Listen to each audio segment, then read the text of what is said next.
coûte 200 000 €. Il peut voir des objets qui sont à des kilomètres de distance. Vous regardez actuellement l'un des dispositifs de prise de vue les plus chers du monde.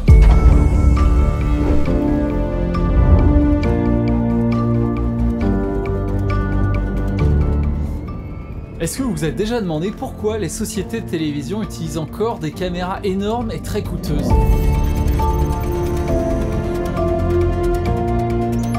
C'est ridicule. Pourquoi ils n'utilisent pas des réflexes avec des objectifs zoom qui peuvent filmer en 4K, en haute qualité, qui sont pas si chers, c'est aussi plus léger? Il y a quelques raisons qui font qu'on ne peut pas vraiment utiliser ce type de caméra dans un environnement type broadcast. Et c'est exactement ce qu'on va voir tout de suite.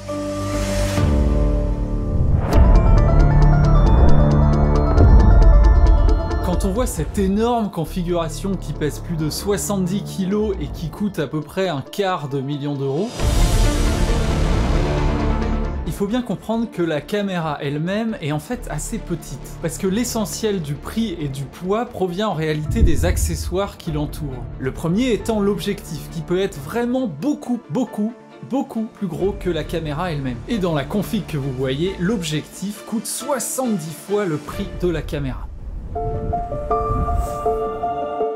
La grosse contrainte quand on filme un événement, c'est qu'on n'a pas tant le choix sur les placements caméra. Il faut pas gêner les spectateurs. Pour un match de foot ou un concert par exemple, on peut pas vraiment mettre la caméra juste devant le joueur pour faire un gros plan, non?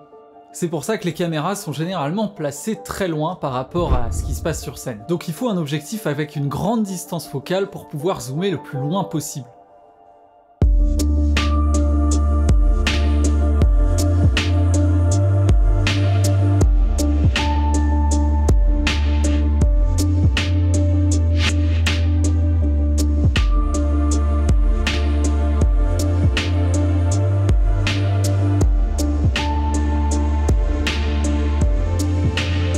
En plus de ça, les caméramans ont souvent besoin de zoomer et dézoomer rapidement.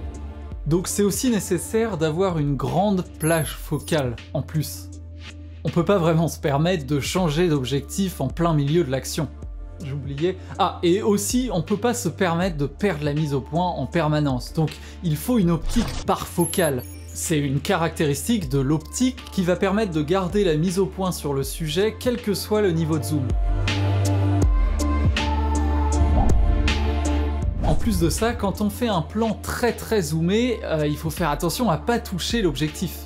Sur les plans très serrés, la moindre petite tape sur l'objectif se ressent directement à l'image. C'est pour ça que l'objectif est équipé de reports de commande, des espèces de manettes qui permettent de contrôler le zoom, la mise au point et l'ouverture à distance. Le mécanisme de zoom doit pouvoir gérer des mouvements très rapides, mais aussi des mouvements beaucoup plus lents, permettant de faire des zooms beaucoup plus posés. Enfin, l'objectif doit aussi être capable de gérer des situations à très basse luminosité. Donc il faut qu'il ait une grande ouverture.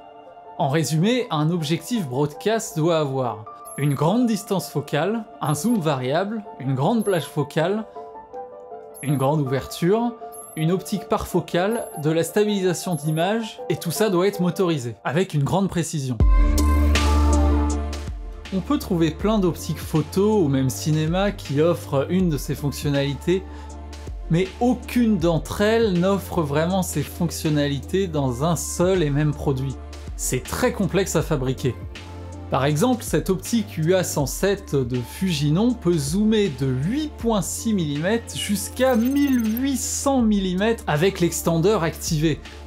Et il offre une ouverture maximale de f1.7, ce qui est vraiment énorme. La plupart des caméras broadcast de télévision utilisent un capteur 2/3 de pouce, ce qui revient à un crop factor de 3.93. Donc l'équivalent plein format de cette optique serait un 33 7020 mm, c'est énorme.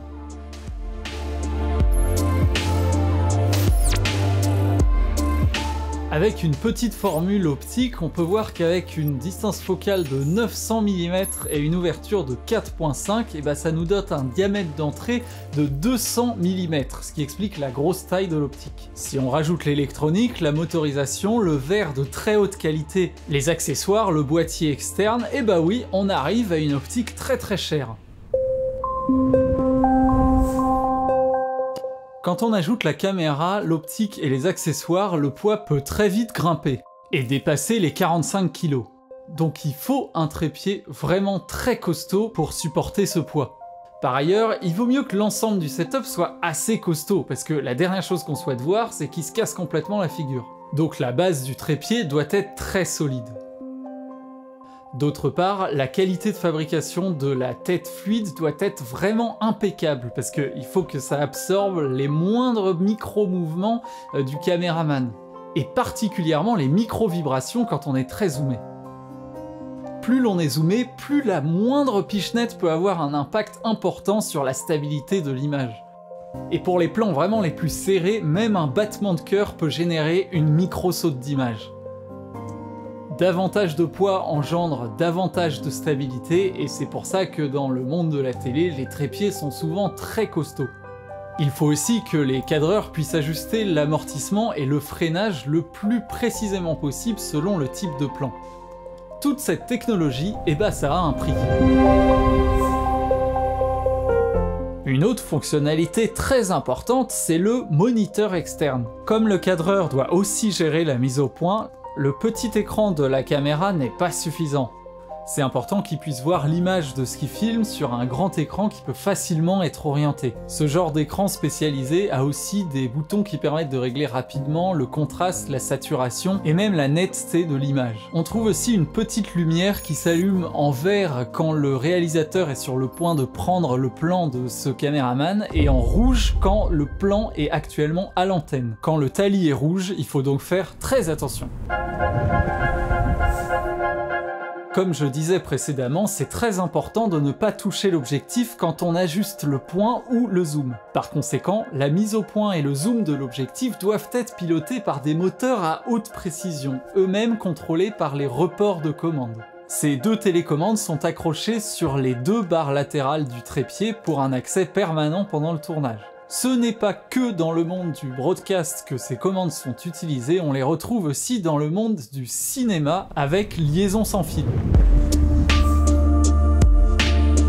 Reste la caméra elle-même, qui est plutôt petite comparée à tout le reste du setup, mais ça reste quand même plus gros qu'un réflexe ou une caméra grand public. Alors est-ce que tout ça est vraiment nécessaire ? Ces caméras ont quand même quelques fonctionnalités qu'on ne retrouve pas dans les caméras grand public. Comme par exemple, beaucoup de boutons pour accéder rapidement aux différentes fonctions plutôt que creuser dans les menus de la caméra, des filtres ND internes qui permettent d'avoir un meilleur contrôle de l'exposition en extérieur. Elle possède une électronique qui peut être pilotée complètement à distance par un ingénieur vision en régie qui va pouvoir ajuster les paramètres de couleur, de luminosité, l'ouverture aussi, et pour finir, un système de transmission par fibre optique de l'image qui va aller jusqu'en régie, ainsi que l'alimentation de la caméra, l'audio, l'intercom et tout ça, dans un seul et même câble. Bon, en gros, l'implémentation de l'ensemble de ces fonctionnalités prend quand même pas mal de place, ce qui est plutôt pas mal parce que ça permet aussi d'avoir une caméra tout en un qui peut aussi être utilisée à l'épaule et ça apporte ainsi un degré supplémentaire de stabilité dans la prise d'image. Donc, pas mal de choses ont été dites, c'est beaucoup, mais il y a surtout un point important à retenir. Dans la vidéo traditionnelle, c'est l'environnement qui s'adapte à la caméra. Ce qui veut dire qu'on peut faire des reprises, on peut changer d'objectif, on peut bouger la caméra vraiment où on veut. Dans le broadcast, c'est l'inverse. C'est la caméra qui doit en permanence s'adapter à son environnement, tout le temps. Donc on a une seule prise, une seule chance, et il faut vraiment maximiser l'efficacité pour filmer un maximum d'actions. Donc c'est cette approche un peu couteau suisse polyvalent qui rend ces caméras très onéreuses à l'achat. Ce genre de configuration avec une optique énorme comme ça n'est pas la seule qui existe. Les caméras peuvent être utilisées seules avec des objectifs à beaucoup plus courte focale. Alors cette marque fabrique aussi des objectifs qui ont un prix beaucoup plus proche du prix de cette caméra Ursa Broadcast à 3000 €. C'est une caméra que j'utilise moi-même pour quasiment toutes les captations. Au passage, je souhaite préciser que je n'ai été payé par aucune marque pour réaliser cette vidéo, c'est mon initiative. Par contre, j'ai demandé à Blackmagic s'ils voulaient bien me prêter l'essentiel du matériel que vous voyez ici. Donc j'aimerais vraiment les remercier d'avoir accepté ma demande et d'avoir rendu cette vidéo possible. J'ai aussi payé une location complète de l'optique et du trépied au loueur Vidéo Plus France. Bon, en gros, cette vidéo a quand même coûté assez cher. J'espère qu'elle vous a plu. Si j'ai dit des bêtises, surtout, n'hésitez pas à me le dire en commentaire. Je serai content de lire vos commentaires et avoir votre retour sur la vidéo. Merci beaucoup d'avoir regardé et on se dit à bientôt.